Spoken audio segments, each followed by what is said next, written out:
আমরা বাঙালি অফার পেলেই দৌড়োদৌড়ি করি, তাও ব্যতিক্রম হলো না।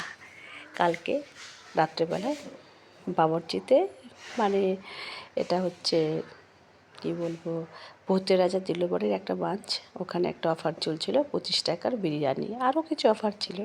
তো কাজের শেষে আমরাও লাইনে দাঁড়িয়ে পড়েছিলাম, তাই ভিডিওটা করলাম।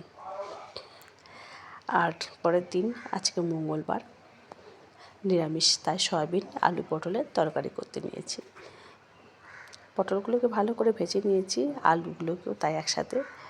এর মধ্যে একটা তেজপাতা, শুকনো লঙ্কা গোটা জিরে ফোড়ন দিয়ে দিয়েছিলাম। আর এবার সয়াবিন দিয়ে দিচ্ছি।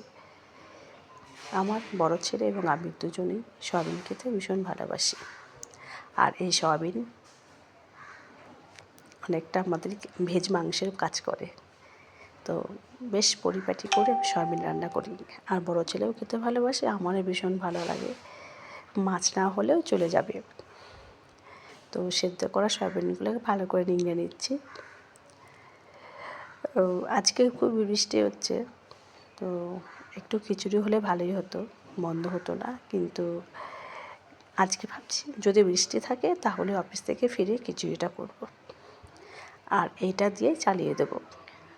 এটা ছাড়াও আরেকটা শুক্তো করব, সব সবজি দিয়ে। একটু সয়াবিনগুলোকে ভেজে নিচ্ছি, তারপর এর মধ্যে জিরে, ধনে, লঙ্কা, হলুদ গুঁড়ো দিয়ে দেবো। আর নিরামিষ তো, পেঁয়াজ আদা রসুন দেবো না।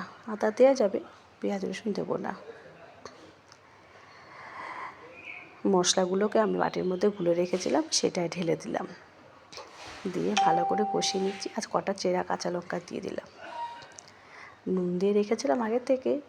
একটু মশলাগুলো ভালো করে কষিয়ে নিচ্ছি। জল দিয়ে দিয়েছি। এবার এই দেখুন ঝোলের কালারটা, এতক্ষণ ধরে কোনো কালারই বোঝা যাচ্ছিল না। কালারটা ভালো এসেছে, খুব ভালো লাগবে খেতে। ঢাকা দিয়ে দিলাম। সেদ্ধ হয়ে গেছে, আমি একটু গরম মশলাও দিয়ে দিয়েছি। আর এই যে শুক্তোর সবজি। সবাই ভালো থাকবেন, সুস্থ থাকবেন। বৃষ্টি ভেজা দুপুরে শুভেচ্ছা জানালাম।